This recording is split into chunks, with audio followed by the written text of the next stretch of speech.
Viewers at Holiday Market in Chester, bottles of wine and soda scattered on the floor. You can see wine bottles fell and broke, spilling wine across the floor as well. 80 miles away in Chico, we also spoke with people who felt the shaking there. Stools, and we felt the room shake a little bit. We looked up and the chandeliers were moving a little bit.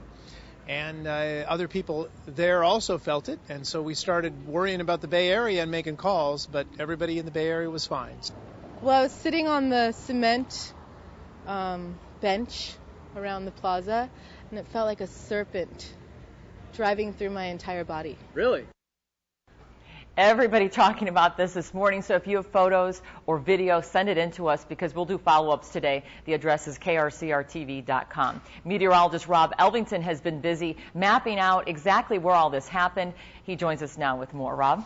All right, thank you, Kelly. Again, this earthquake occurred just southeast of Lake Almanor, only a few miles southeast of Lake Almanor. And you can see the epicenter of that earthquake just in the northern portions of Plumas County. And we'll zoom in a little bit closer. Again, a 5.7 magnitude earthquake right at 8:47 p.m. And it's been very active since then. A lot of earthquake storms. We're talking aftershocks of around 4.9 magnitude. And this is just a sample of some of the aftershocks we've seen in the last 6 to 12 hours.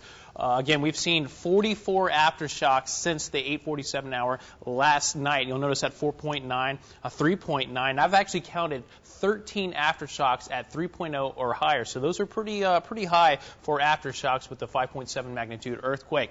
How about previous earthquake storms? Of course, everybody is keeping a close eye on Lassen Peak, but over the last almost nearly 100 years, about the last 80 to 90 years, we've had several earthquake storms similar to the one we've seen in the last 12 hours.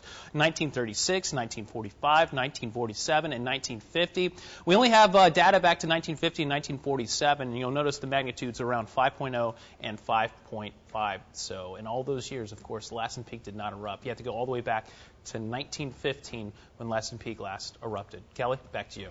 Yeah, and thanks, Rob. It's been a very active 24 hours. There was another massive earthquake measuring 8.2 off the coast of Russia last night at 11 p.m. our time.